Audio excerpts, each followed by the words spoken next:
Hello students, कैसे हैं आप सभी लोग। आई होप आप सभी बहुत बढ़िया होंगे। एंड दिवाली की छुट्टियों के बाद एक बार फिर से जोरों शोरों से अपनी एग्जामिनेशन की तैयारी में जुट गए होंगे। तो आज के इस वीडियो में मैं बात करने वाली हूं जो पीएसएसबी की जो वैकेंसी आई हुई है, जूनियर ऑडिटर की एंड ऑडिट इंस्पेक्टर की। इसकी जो वैकेंसी आई हुई है जिसका एग्जामिनेशन अब 1 से 2 महीने के अंदर में होने वाला है, शायद नवंबर में हो, अभी डेट नहीं आई है, शायद नवंबर या दिसंबर के महीने में होगी। ठीक है, होगा ये एग्जामिनेशन। तो इस एग्जामिनेशन के रिगार्डिंग आज के वीडियो में हम बात करेंगे। ठीक है, एंड इस वीडियो में मैं आपको बताने वाली हूं 3 इंपॉर्टेंट टिप्स जो आपकी इस एग्जामिनेशन की प्रिपरेशन के लिए काफी हेल्पफुल रहेगी। ठीक है, तो जरूर इस वीडियो को अंत तक देखिएगा। ओके, तो चलिए फिर आज का वीडियो हम स्टार्ट करते हैं। राइट, लेकिन आज का वीडियो स्टार्ट करने से पहले ना मैं आपको पहले ये बता देती हूँ कि इस एग्जामिनेशन की पीएसएसबी का जो जूनियर ऑडिटर का एंड जो ऑडिट इंस्पेक्टर की जो वैकेंसी आई है, इस एग्जामिनेशन की तैयारी में मैं आपकी कैसे हेल्प कर सकती हूँ ये पहले मैं आपको बताती हूँ। ठीक है, तो आपकी ही रिक्वेस्ट पे मैंने अपनी एप्लीकेशन, मेरी एप्लीकेशन का नाम है accounting master class, Google play store से आप डाउनलोड कर सकते हैं। वैसे लिंक आपको इस वीडियो के डिस्क्रिप्शन में ही मिल जाएगा। तो मेरी एप्लीकेशन पे एक सेपरेट कोर्स मैंने पीएसएसबी का लॉन्च किया हुआ था। जब ये अगस्त में, जब इसके फॉर्म आए थे अगस्त सितंबर में, तब मैंने ये कोर्स तभी का लॉन्च किया हुआ है। काफी स्टूडेंट ऑलरेडी इनरोल हो चुके हैं, इस कोर्स से पढ़ रहे हैं।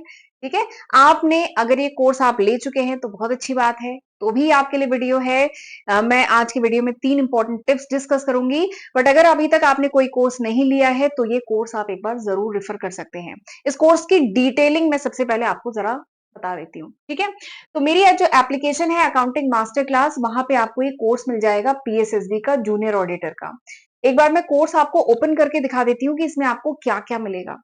ठीक है, तो आप देखिए इस कोर्स में 171 डिफरेंट फाइल्स हैं। इसमें आपको वीडियो लेक्चर्स भी मिलेंगे एंड आपको नोट्स भी मिलेंगे। ठीक है, जो सबसे पहले तो आपका जो ऑफिशियल सिलेबस आया हुआ है, 3 पन्ने का जो ऑफिशियल सिलेबस है, वो पूरा सिलेबस मैंने इस कोर्स में कवर किया है। आपने देखा होगा main 3 financial accounting, cost accounting and management accounting में पूरा कंटेंट डिवाइडेड है। इसके साथ 500 से भी ज्यादा एमसीक्यूज मैंने इसमें डिस्कस किया है इस कोर्स में। एमसीक्यू का नोट्स भी हैं। ठीक है, प्लस इनके लेक्चर वीडियोस भी हैं जिसमें डिटेल में मैंने सॉल्यूशन डिस्कस किया है, तो वो मिलेंगे। प्लस पीवाईक्यू, प्रीवियस ईयर के क्वेश्चन डिस्कस करना तो बहुत बहुत जरूरी है। तो प्रीवियस ईयर के लास्ट 3 ईयर के क्वेश्चन पेपर भी मैंने यहाँ पे डिटेल में डिस्कस किए हैं, उसके वीडियो लेक्चर आपको मिल जाएंगे। ठीक है, इसके साथ ही एक चीज और है कि ऐसा नहीं है कि ये जो एप्लीकेशन है मोबाइल पे ही ओपन होगी। आप अगर लैपटॉप पे पढ़ना चाह रहे हैं, ठीक है, तो ये एप्लीकेशन लैपटॉप पे भी ओपन हो जाएगी। इसका प्रोसीजर यहाँ पे लिखा हुआ है, तो आपको ओआरजी कोड डालना होता है। ठीक है, जो मेरी एप्लीकेशन का है टीथू, तो आप लैपटॉप पे भी ओपन कर सकते हैं। लैपटॉप पे आप आसानी से बड़े स्क्रीन पे पढ़ सकते हैं। ठीक है, तो ये है मेरी ये जो कोर्स है इसकी डिटेलिंग। एक बार मैं आपको कंटेंट दिखा देती हूँ। तो ये देखिए, आप ऐसे करके ओपन करेंगे तो ऐसे मैंने अलग अलग फोल्डर्स बनाए हुए हैं। जैसे फाइनेंशियल अकाउंटिंग के फोल्डर में आपका 45 वीडियोस हैं, 51 फाइल है।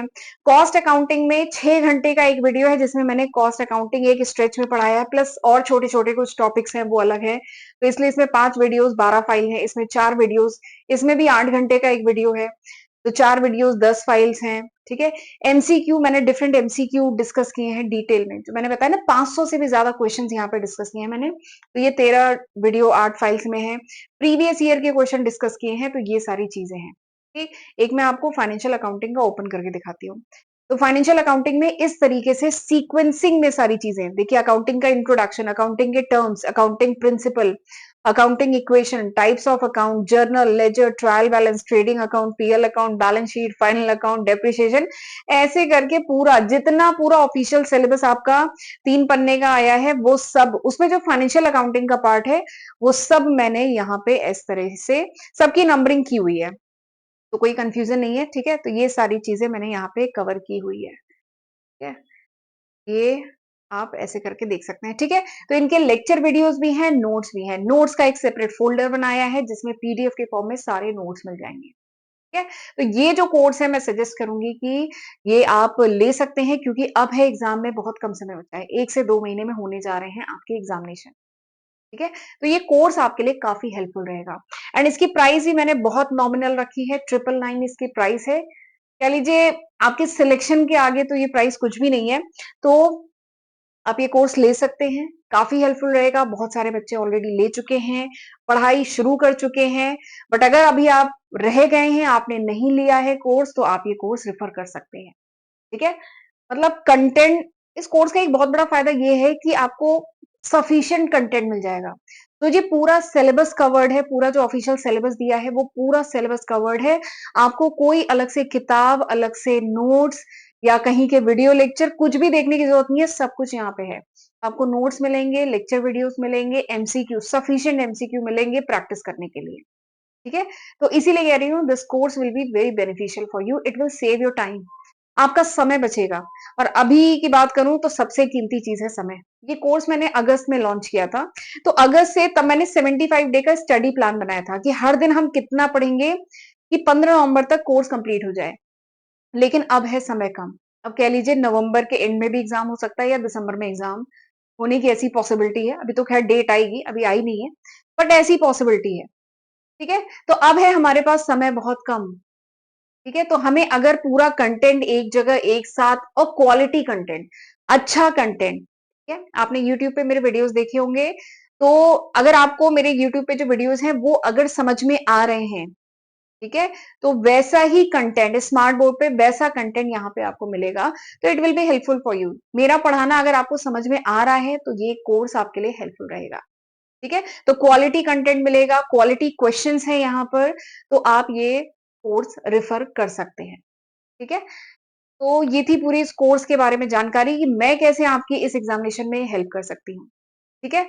अब चलिए आगे बढ़ते हैं। अब मैं बात करती हूँ 3 इंपॉर्टेंट टिप्स। इस एग्जामिनेशन को अगर क्रैक करना है तो इन 3 मतलब वैसे तो बहुत सारी बातें हैं जिसका ध्यान रखना चाहिए और जो फॉलो करनी चाहिए, बट 3 इंपॉर्टेंट चीज़ अकॉर्डिंग टू मी जो मैं आपके साथ अभी डिस्कस करूँगी। सबसे पहली चीज़ मेरे हिसाब से, आप इस एग्जामिनेशन के लिए जा रहे हैं, सबसे पहली इंपॉर्टेंट चीज आपको जो मेरे हिसाब से करनी चाहिए that is practice more and more question. जितने ज्यादा क्वेश्चन आप लगा सकें वो आपको लगाने हैं। देखिए आप लोग कॉमर्स के स्टूडेंट हैं, क्लास 11th में आपने पढ़ा है कॉमर्स अकाउंट्स, ठीक है? क्लास 12th में पढ़ लिया, ग्रेजुएशन में पढ़ लिया, तो पढ़ तो काफी लिया। और आप अभी तक अगर कोर्स लिया हुआ था तो आप यहाँ से पढ़ रहे होंगे, अगर कोर्स नहीं लिया था तो आपने जो भी बुक आप फॉलो कर रहे थे तो आपने पढ़ तो काफी लिया, बट अब एप्लीकेशन पार्ट पे आ जाइए। मतलब जितने ज्यादा क्वेश्चन लगाएं उतना ज्यादा अच्छा है, क्योंकि उतने डिफरेंट टाइप की प्रॉब्लम आप फेस करेंगे। ठीक है? क्वेश्चंस एक्चुअली कह लीजिए कोई भी कॉन्सेप्ट से हम क्वेश्चन डिफरेंट तरीके से फ्रेम कर सकते हैं। कोई पर्टिकुलर कॉन्सेप्ट है, जैसे ईओक्यू ले लेते हैं, इकोनॉमिक ऑर्डर क्वांटिटी, ठीक है? बट ये कॉन्सेप्ट आपको भले ही समझ में आ गया है, लेकिन जब हम क्वेश्चन फ्रेम करते हैं इस कॉन्सेप्ट से, तो क्वेश्चन ट्विस्ट करके बहुत तरीके से फ्रेम किए जा सकते हैं। ठीक है? तो इसीलिए मैं कह रही हूँ कि क्वेश्चन आपने कॉन्सेप्ट तो पढ़ लिया, बट उस पे जितने ज्यादा क्वेश्चन लगाएं इस बात पर आप फोकस करिए, क्योंकि इसमें क्या होता है हम डिफरेंट टाइप की प्रॉब्लम फेस करते हैं, ठीक है? जो आपके लिए हेल्पफुल रहेगी। ठीक, तो मेरा सबसे पहला सजेशन है कि जितने क्वेश्चन मिले, जितने एमसीक्यू क्वेश्चन मिले वो करिए, क्योंकि एग्जाम में अल्टीमेटली आपको क्वेश्चन ही फेस करने हैं। और इसीलिए मैं आज की तारीख तक इस कोर्स में 500 से भी ज्यादा एमसीक्यू डिस्कस कर चुकी हूँ। ठीक है? इनके वीडियो लेक्चर जिसमें डिटेल में सॉल्यूशन डिस्कस किया है, प्लस आपको पीडीएफ जो है वो इसमें मिलेगी, जो आपके लिए काफी हेल्पफुल रहेगी। ठीक है? तो क्वेश्चंस लगाइए। और एक चीज और आपको करनी है कि एक रजिस्टर भी साथ में रखिए, एक कॉपी रखिए, नोटबुक रखिए अपनी।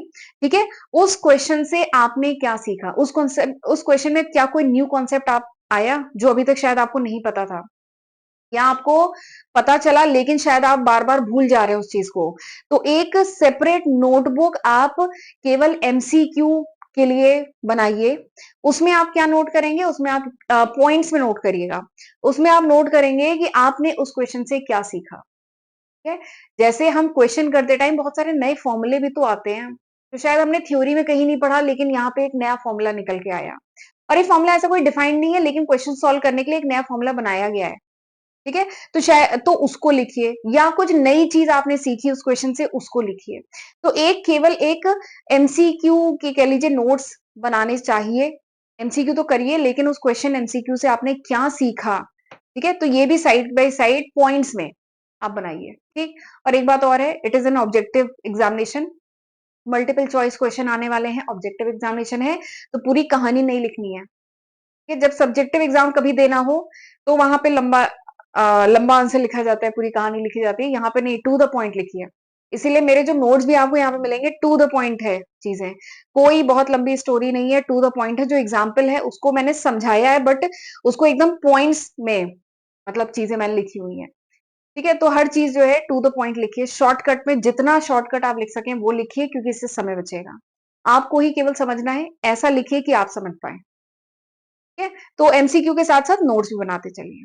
उस एमसीक्यू से आपने क्या सीखा, ठीक। This is my first step. दूसरी चीज जो आपको करनी है, that is practice mock test in the especially in the last 15 and 20 days. जब एग्जामिनेशन को लास्ट के 15-20 दिन बचे, तो आपको क्या करना है, आपको हर दिन मॉक टेस्ट देना है। ठीक है, मॉक टेस्ट का फायदा क्या है, मॉक टेस्ट का फायदा है कि हम अपनी परफॉर्मेंस को इवेलुएट कर पाते हैं। ठीक है, हमें समझ में आएगा कि अभी तक जितना हम पढ़ रहे थे हमें कितना समझ में आया, हम कैसा परफॉर्म कर रहे हैं। ठीक, बट केवल वहीं पे कहानी नहीं रुकनी है, मॉक टेस्ट को इवेलुएट भी करना है।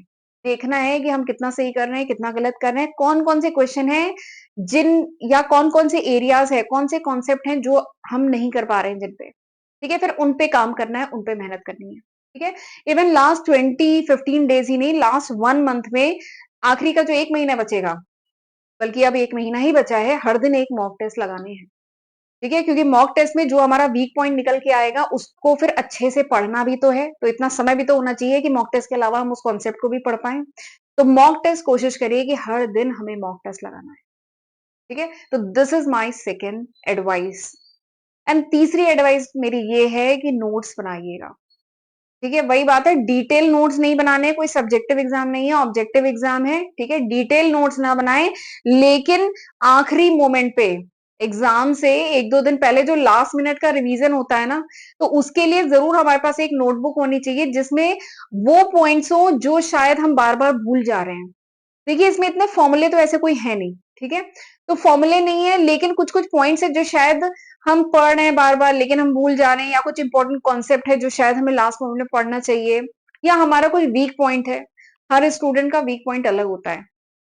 किसी को कॉस्ट अकाउंटिंग टफ लगती है, किसी को इजी लगती है, किसी को मैनेजमेंट अकाउंटिंग इजी लगती है, तो सबका वीक पॉइंट अलग अलग है। तो हमें जो टफ लग रहा है वो जरूर उन पॉइंट्स को हम उस नोट्स में लिखें, टू द पॉइंट। कहानी नहीं लिखनी है, टू द पॉइंट। ठीक है, तो वो एक नोटबुक जरूर बनाएं, जो हमें लास्ट के एग्जाम होने के 1-2 दिन पहले उस नोटबुक को हमें 2-3 बार पलटना है। ठीक है, तो ये जरूर करें आप। तो ये थी मेरी 3 एडवाइस, 3 टिप्स कह लीजिए, इस एग्जामिनेशन की प्रिपरेशन के लिए। पीएसएसबी का जो audit inspector and junior auditor की वैकेंसी आई है, इस एग्जामिनेशन के लिए ये मेरी 3 टिप्स थी। आई होप आपके लिए हेल्पफुल रही होगी। तो ऑल द वेरी बेस्ट, बढ़िया से तैयारी करिए, और ये कोर्स एक बार आप रेफर कर सकते हैं। और एक चीज और है, मैंने इस कोर्स के साथ, क्योंकि मुझे लगता है कि this course is very much beneficial for you, इस कोर्स के साथ मैंने ये जरूर डिस्क्रिप्शन एक बार रीड कर लीजिएगा।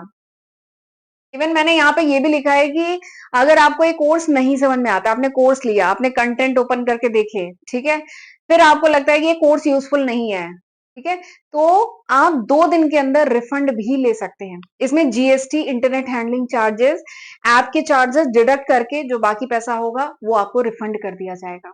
अगर आप कोर्स नहीं लेना चाहते हैं, लिया आपने कोर्स, देखा आपको नहीं समझ में आया, ठीक है, तो आप रिफंड का भी इसमें ऑप्शन है।